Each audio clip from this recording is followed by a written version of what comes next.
청주시가 장기 미집행 도시시설 문제 해결을 위해 파행 4개월 만에 또다시 민관 거버넌스 구성에 나섭니다. 이번에는 도시공원 해법을 제시할지 주목됩니다. 오늘 옥천에서 한 초등학생이 등굣길에 승용차 아래에 깔리는 아찔한 사고가 났는데 주변에 있던 시민들이 힘을 모아 승용차를 들어 1분 만에 구했습니다.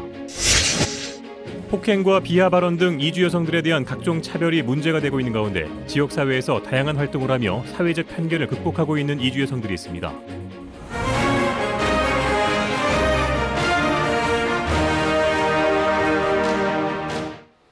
시청자 여러분 안녕하십니까? 9시 충북뉴스입니다. 장기 미집행 도시시설을 해결하기 위한 민관 거버넌스가 새롭게 구성됩니다. 앞서 불과 4개월 전 민관 거버넌스가 파행으로 끝나고 말았는데요. 시간도 얼마 남지 않은 도시공원 문제의 해결책을 원만히 제시할 수 있을까요? 한성원 기자가 취재했습니다. 도시공원과 도로 등 내년 7월 도시계획에서 해제되는 모든 시설의 대안을 마련하기 위한 민관 거버넌스가 구성됩니다. 녹색청주협의회는 어제 청주시장 주재로 회의를 열고 거버넌스 구성에 합의했습니다.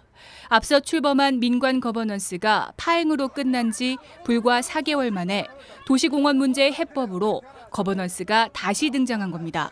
아직 구체적인 일정과 구성 인원은 확정되지 않았지만 협의회는 파행의 전철은 피하겠다는 의지를 밝혔습니다. 직접적인 이해 당사자 대신 전문가 집단으로 거버넌스를 구성해 협상이 아닌 합의를 이끌어내고 시간이 촉박한 만큼 도시공원의 경우 우선 매입 대상지까지 결정하는 등 보다 구체적인 안을 제시할 계획입니다. 한범덕 청주시장도 새롭게 구성되는 거버넌스의 결정안을 존중하겠다는 의사를 밝혔습니다. 실패를 교훈 삼아서 이번에는 정말 신중하게 한번 거버넌스 논의 기구를 만들어서 시민들의 진짜 의견이 어떤지. 이런 가운데 구룡공원 2구역의 사업자 재공모는 무기한 연기됐습니다. 현실적으로 시간이 부족한 데다 청주시는 새 거버넌스를 통해 2구역 문제를 풀 계획도 갖고 있어 민간 개발 가능성은 앞으로 점점 더 줄 것으로 보입니다. 거버넌스를 한다고 해놓고서 우리가 이걸 이미대로 하자고 하면 빼앗는 얘기밖에 안 되기 때문에 신중히 접근해야 될 것 같아요. 실효 1년을 채 남기지 않고 다시 등장한 민관 거버넌스가 갈등을 봉합하고 실질적인 대안을 제시할 수 있을지 주목됩니다.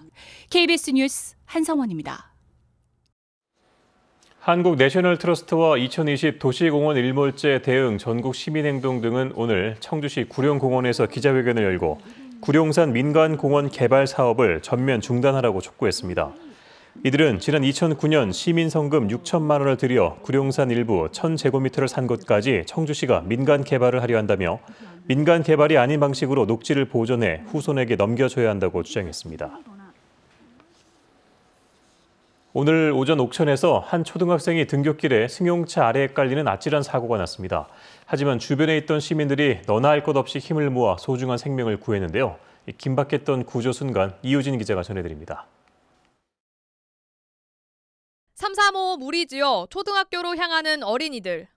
한 학생이 부주의로 제발에 걸려 넘어졌고 그 순간 골목길로 접어든 승용차 운전자가 넘어진 어린이를 보지 못하고 그대로 덮칩니다. 교통안전도우미의 다급한 외침. 손 쓸 틈도 없이 순식간에 사고가 벌어졌습니다. 운전자가 다급히 내리고 주변 시민들도 서둘러 승용차 주위로 뛰어듭니다. 누가 먼저랄 것도 없이 승용차를 들어 올립니다. 하지만 육중한 차체는 꿈쩍도 하지 않고 시민들이 더 모여듭니다. 모두 발벗고 나선 덕분에 깔려있던 아이는 사고 1분 만에 극적으로 구조됐습니다.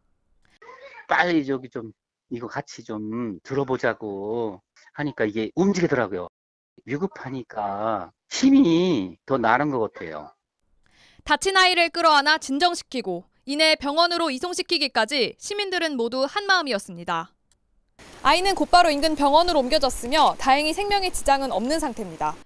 승용차 운전자는 당시 넘어진 아이를 미처 못 봤다고 경찰에 진술했습니다.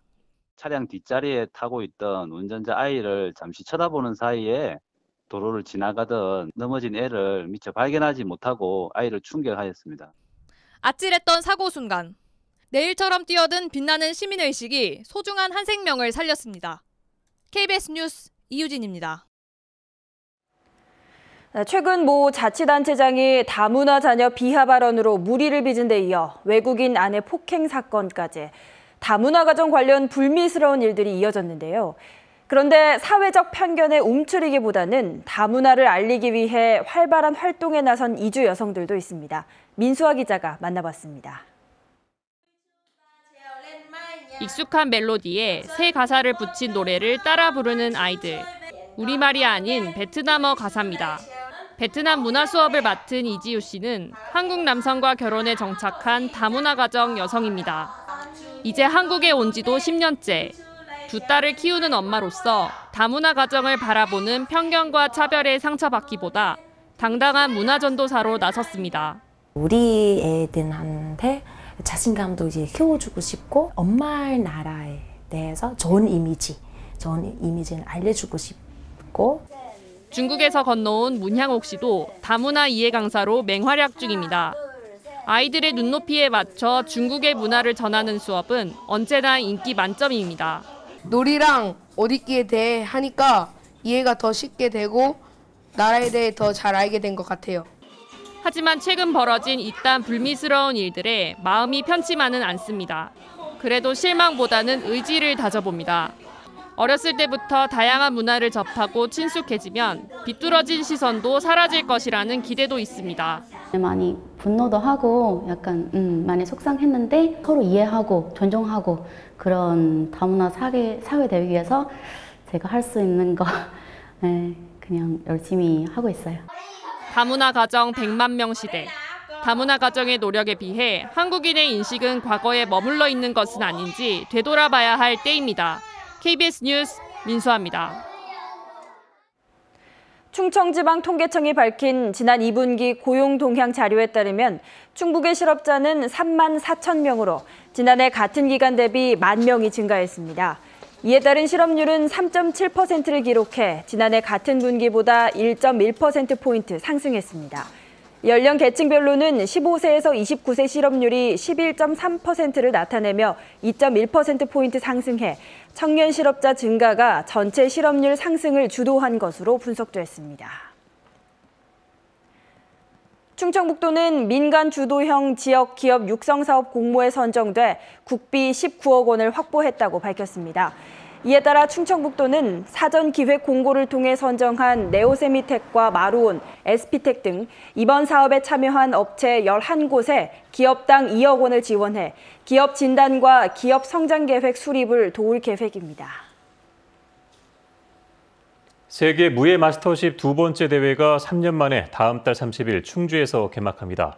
이번 대회는 이래보다 예산도 대폭 늘어난 데다 국제기구가 경기를 주관해 공신력이 높아졌고 올림픽 출전권도 걸려 있어 경쟁도 치열할 전망입니다. 김영중 기자입니다. 지난 2016년 청주에서 처음 열렸던 세계 무예 마스터십 대회가 이번에는 충주에서 열립니다. 150억 원의 예산이 투입돼 다음 달 30일부터 8일간 열리는 이번 대회에는 태권도와 유도 등 20개 종목에 100여 개 나라 4천여 명의 선수와 임원단이 참가합니다. 특히 이번 대회는 IOC와 함께 양대 스포츠 기구인 국제경기연맹 총연합회에서 공식 후원하고 국제연맹이 선수 선정에서 경기 운영까지 맡아 공신력이 높아졌습니다. 또 올림픽과 세계 선수권대회 등에만 적용하던 랭킹 포인트제를 9개 종목에 도입하고 태권도 겨루기 단체전 우승팀에게는 내년 도쿄올림픽 출전권이 부여돼 경쟁이 치열해질 전망입니다. 대회 조직위원회는 이번 마스터십이 앞으로 열리는 대회의 표준이 될 수 있도록 준비와 운영에 철저를 기한 뒤 다음부터는 해외에서 개최할 예정입니다. 이번 대회를 국제적인 표준 모델로 만들고 반드시 성공을 시켜서 3회 대회부터는 이제 국내가 아닌 해외에서 개최하는 걸로 이렇게 추진을 하고 있습니다. 대회 기간에는 통역 등 900여 명의 자원봉사자를 비롯해 운영 인력 1,640여 명과 870여 대의 지원 차량이 투입됩니다. 종목별 최고 수준의 선수 9명은 홍보대사로도 활동합니다. Through the art of Muay Thai, I learned to discipline myself, value life, and respect others. 조직에는 특히 지난해 대회 때 문제가 됐던 선수들의 이탈 방지를 위해 우려 국가 선수들에 대한 1:1 관리에 나설 예정입니다. KBS 뉴스 김영정입니다. 현재 충북 전역에 장맛비가 내리고 있습니다. 지금까지 내린 비의 양은 영동 추풍령이 26.1mm, 청주 청남대와 옥천이 9, 보은 7, 충주 5mm 등입니다. 이번 비는 내일 오전까지 최고 40mm가량 내릴 것으로 예보됐습니다. 청주 기상지청은 밤사이 천둥과 번개를 동반한 가운데 시간당 10mm의 집중호우가 내리는 곳도 있겠다며 산과 계곡을 중심으로 피해 예방에 특히 주의해달라고 강조했습니다.